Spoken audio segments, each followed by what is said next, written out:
Ito yung mga rafters na na-order niya. Kala ko mag-work sila today. They did not work. And I'm not happy. I'm happy with the rafters, but then it rained. Alam niya naman na kontra ko talaga yung tubig. Sabi niya, tapos doon, oh.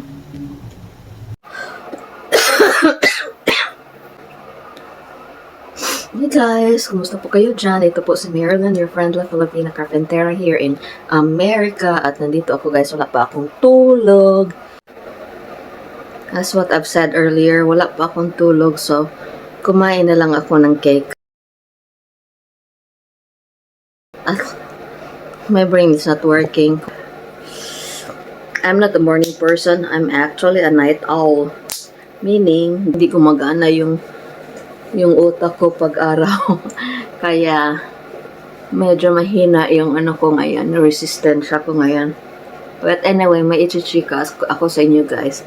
Gusto ko lang i-share para malaman nyo kung anong mga struggles ng mga tao dito sa Amerika. Cats! Nag-away itong mga pusa ko. Hey, ganun talaga sila pag gutom, nagwawala sila tapos inaaway nila yung mga sarili nila. Ewan ko ba. But anyway, where was I? Oh yeah, may i-check ako. Disclaimer guys ha. May experience ko lang ito dito sa buhay-buhay natin dito sa Amerika. As most of you know, yung mga nakasubaybay sa akin, kung mayroon man, nagpe-flip ako ng houses, di ba? So, this end of this year, yung project namin ng asawa ko is magpapagawa kami ng bagong bahay. Mag-hydrate muna ako sa mukha ko kasi napaka-dry talaga. Ito, this is what you call the moisturizing mask na may cucumber.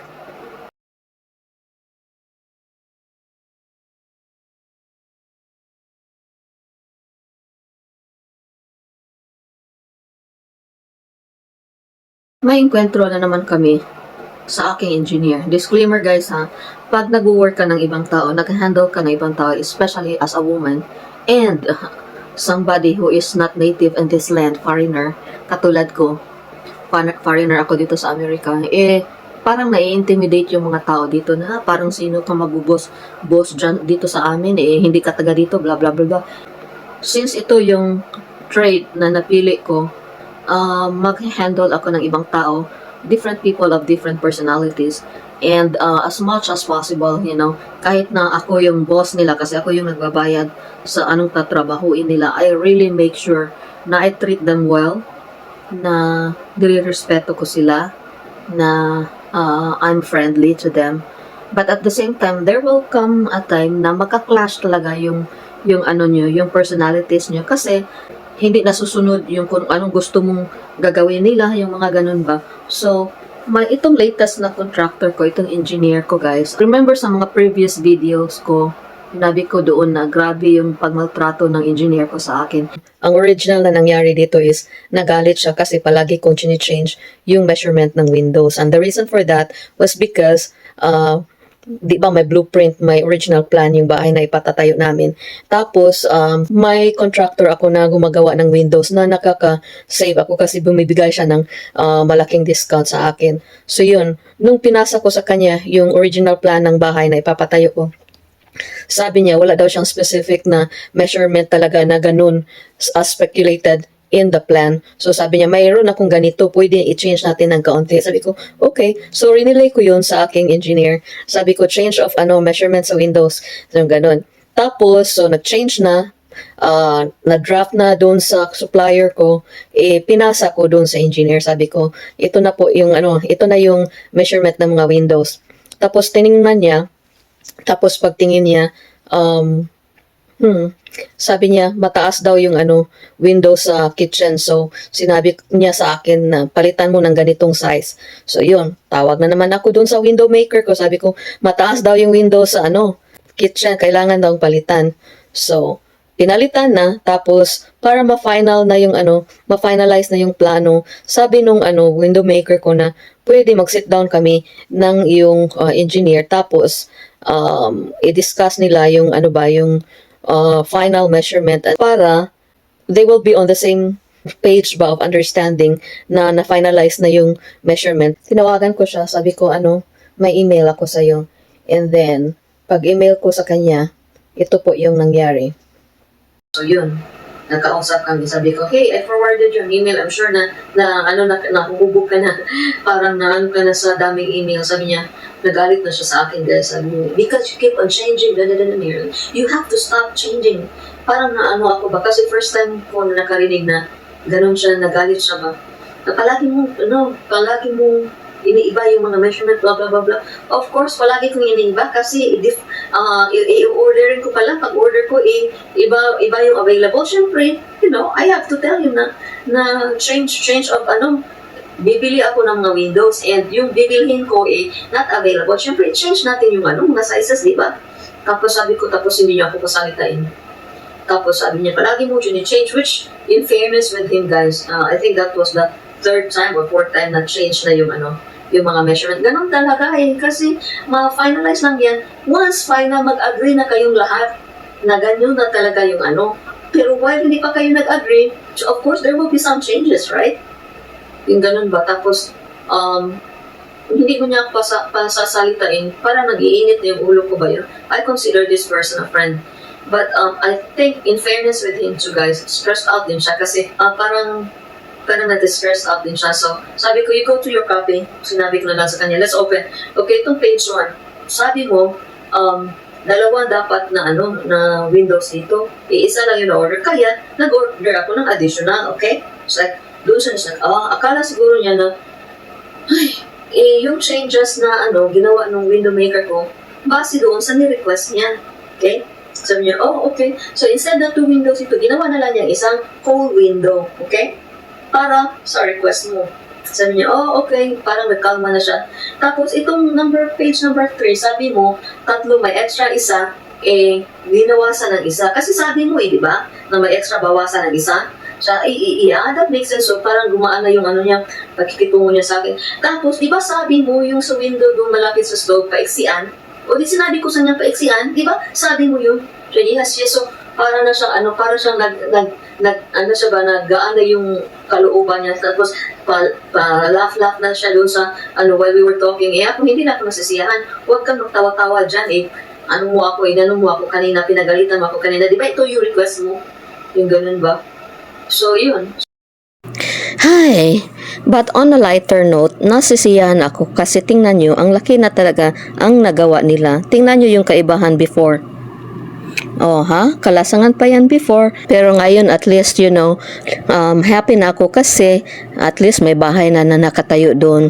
But anyway, so, ganun talaga guys, pag mag-work ka, diba kahit dyan sa Pilipinas, pag nagtatrabaho ka, may mga clashes talaga ng personality. But it doesn't mean na magpapatayan na kayo. Lang kayo, exchange ng mga ideas at pag hindi kayo mag-agree ng common ground, wala na kayong magagawa dyan. So, move on na lang, diba? So, anyway, yung second encounter namin sa aking engineer was, was it kahapon or the other day?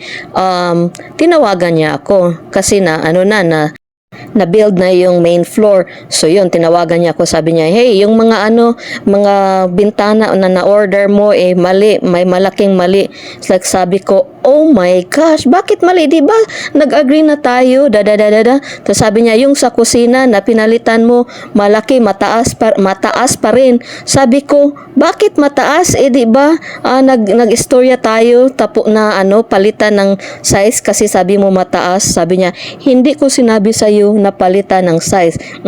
Hindi siya mag-agree guys na sinabi niya sa akin na palitan yung price. Remember that first time na pinagalitan niya ako, yun yung sabi niya, palitan ang size. So yun, ngayon sabihin na naman niya na hindi ko sinabi na palitan yung size sa kusina. Unfortunately guys, may sharp memory ako when it comes to things like that. So sinabi ko sa kanya, remember that morning, binigay ko pa sa kanya yung date nang tumawag ka early in the morning, tapos pinagalitan mo ako, kasi palagi tayong papalit-palit ng mga sizes, Sabi niya, yeah, alam ko na nagpalit tayo ng sizes, pero hindi ko pinalitan yung sa kusina. Ayaw niya talaga guys, may evidence ako na sinabi niya ng ganun. So ayaw niya talaga, hindi ko pinalitan yan. Sabi niya, hindi ko talaga pinalitan yan. Fortunately, nung pinagalitan niya ako, around that time, nakarinig si Cory sa partly ng pag-uusap namin. So, sinabi ko sa kanya na, hindi ako naggagawa-gawa ng mga kwento lang. Sinabi mo yan sa akin. Buti na lang guys na vlog ko. Na vlog ko yun 4 weeks ago. Kaya okay pa rin yung nagmamarites tayo at binavlog natin. Kasi may ebidensya tayo, di ba? So sinabi ko sa kanya, hey, may ebidensya ako at doon na parang nagkalma na siya. Pero sinabi pa rin niya sa akin na kasalanan ko pa rin din. Kasi dapat nung mag-change kami ng mga windows sizes, dahil ako ang general contractor, I should have done my diligence in researching daw. Dapat sine-research ko daw yung sizes ng mga windows kung tama ba yung binibigay niya sa akin. Oh my gosh, kasalanan niya guys. Pinahid niya sa akin. Naging kasalanan ko. So anyway, tumawag siya sa akin. Tapos sabi ko, hello?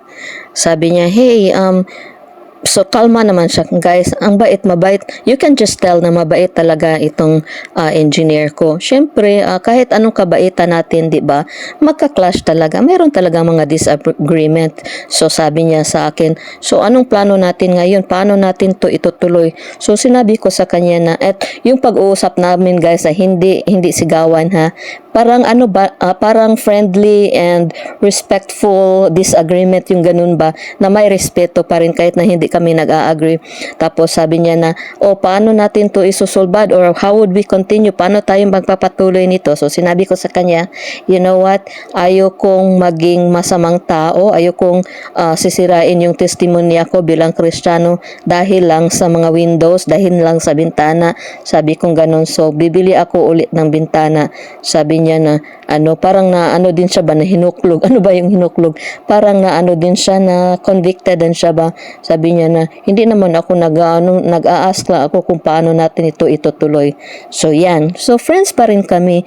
Guys, hindi dahil kayo ay nagdi-disagree na magsabunutan na kayo ng buhok, di ba? Yan, uso yan sa atin. Madala lang naman yan sa gentle na usapan. Although I have my frustrations talaga, especially now. Tingnan nyo itong video ko. So yan na yung hitsura ng bahay nung pumunta kami kaninang hapon. Nagtataka lang ako guys, kaya itong daming mga rafters na ito para sa roof? Makaya ba kaya iyan ang weight niyan doon sa bahay na tinayo nila? Ewan ko lang, pero syempre siya yung engineer. Tapos nakikita ko naman sa dito sa pag-build ng mga bahay dito na ganun talaga yung ginagawa nila. Puro kahoy-kahoy lang ba? Iba kasi sa atin, di ba? Kasi kung sa bagay, semento talaga yung mga bahay natin na pinapagawa dyan. Kaya wala talaga akong kaalam-alam na itong mga kahoy, tatayo ba kaya ito? Hindi kaya ito malumpag ba? Ano ba yung malumpag, ma-collapse pag i-attach na yung roof ng bahay. But anyway, I trust him kasi siya yung engineer. But tingnan nyo ito. Kaya lang may tubig. So tinawagan ko siya. Sinabi ko na kita ko yung mga puddle ng water dito and hindi ako nasiyahan. Kasi sabi niya before na kakaveran daw nila ng plastic yung subfloor, hindi nila nakaveran kaya mayroong tubig. And tinawagan ko, hindi niya pinipick up yung phone niya. So sinabi ko na hindi ako nasisiyahan. Tingnan nyo, ang basa.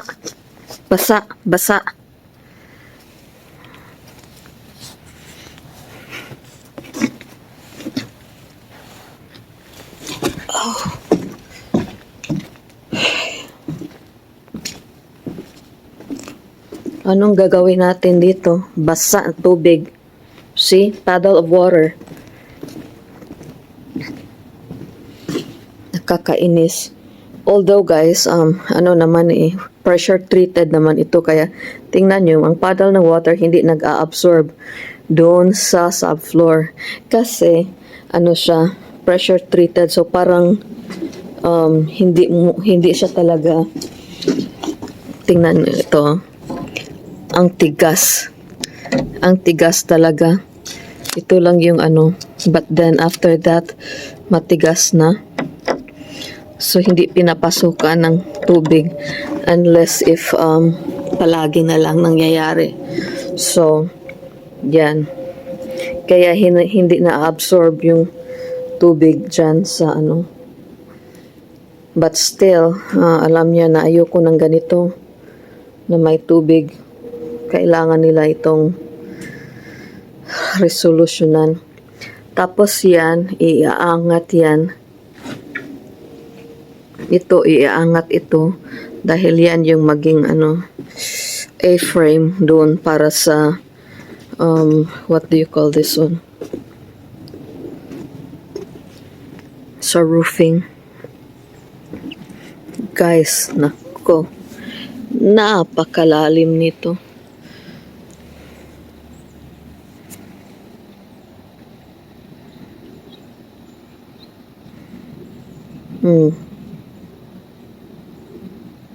So, ang height ng aming bahay ay katulad niyan. 3 stories. Ganyan kahabog yung tapos, hindi siguro obvious dito sa camera, but napaka, what do you call this one? Napakataas ng drop off. But, so, ito na yung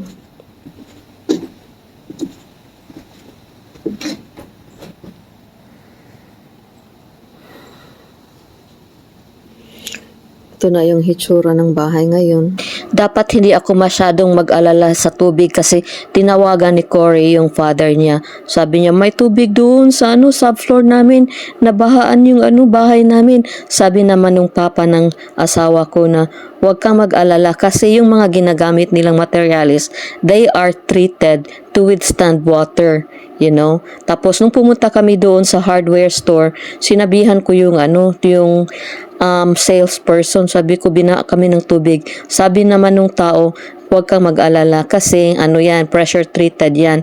Unless kung nakalubog yan sa tubig for 6 months, then dyan ka mag-alala. But kung pang sometimes lang, hindi yan maggagawa ng napakalaking damage. So parang nakampante na rin ako.